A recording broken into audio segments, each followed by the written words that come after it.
जय श्री श्याम सभी को। श्याम बाबा के भक्त अच्छे ही होंगे।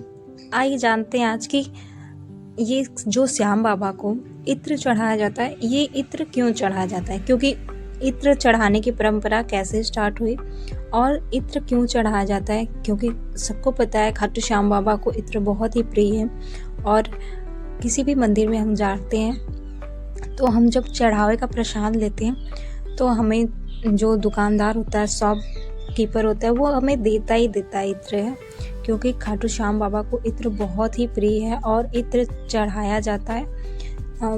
जो शॉपकीपर होता है वो 2 या 3 इत्र देता है, जो कि एक श्याम बाबा के दरबार में ही छोड़ देते हैं, एक लेकर आते हैं। तो ये इत्र पहले चढ़ाया किसने था और क्यों चढ़ाया गया था खाटू श्याम बाबा को इत्र, आइए जानते हैं इसके बारे में। और इत्र चढ़ाने का सही तरीका क्या है, इसके बारे में भी जानेंगे। पहले जानते हैं कि इत्र पहले कौन चढ़ाया था और क्यों चढ़ाया गया था खाटू श्याम बाबा को इत्र। लोक कथाओं के अनुसार खाटू श्याम बाबा के दर्शन करने वाले भक्त पुराने समय में विशेषकर व्यापारी और सेठ और बाबा के दरबार में इत्र और केसर चढ़ाते थे। खाटू श्याम बाबा के एक भक्त थे जिनका नेम उपलब्ध नहीं है, जिनके बारे में लोक कथा में बताया नहीं गया है। उनकी मुराद जब पूरी हुई, उन्होंने खाटू श्याम बाबा को उत्तम इत्र चढ़ाया कि बाबा की कृपा से उस भक्त के जीवन की रुकावटें दूर हुईं।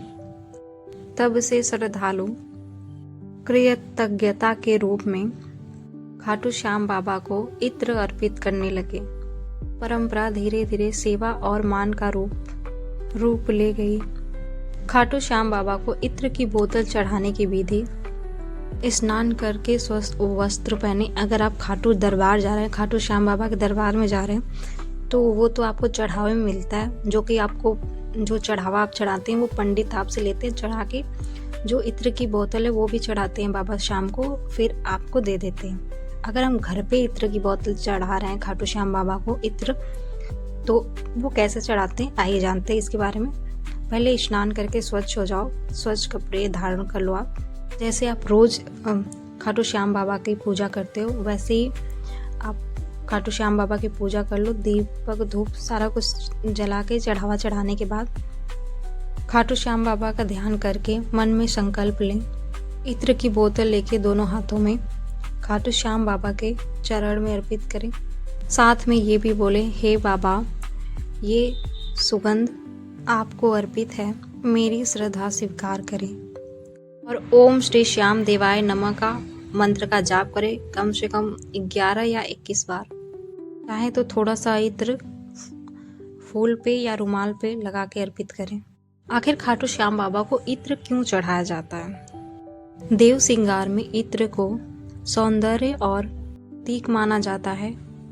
कहा जाता है कि देवों को इत्र बहुत ही प्रिय होता है।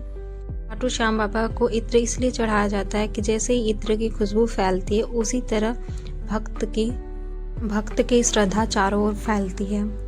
इत्र का सुगंध मन को शांत करता है और आपके ध्यान को गहरा करता है।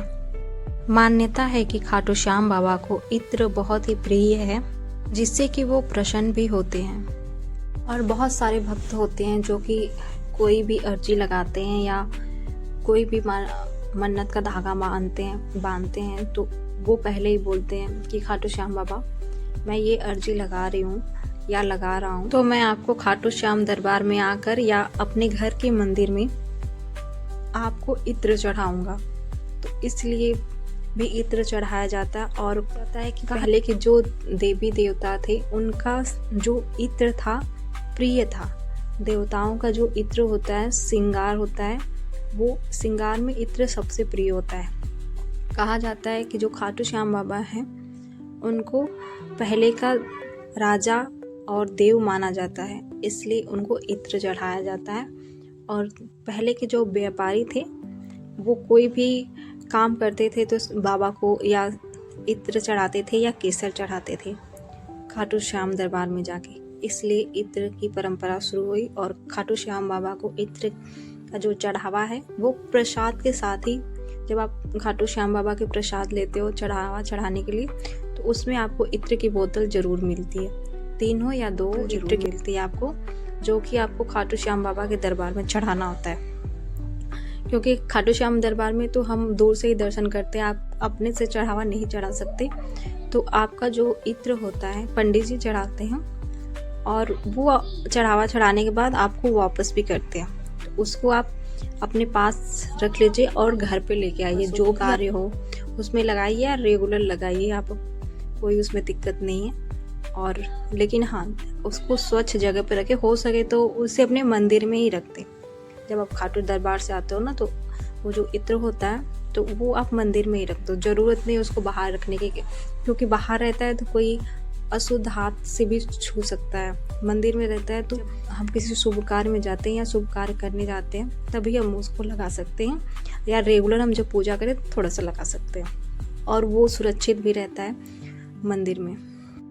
और ऐसी जानकारी के लिए मेरे चैनल को सब्सक्राइब कर लो, ज़्यादा से ज़्यादा शेयर कमेंट करो। जय श्री श्याम।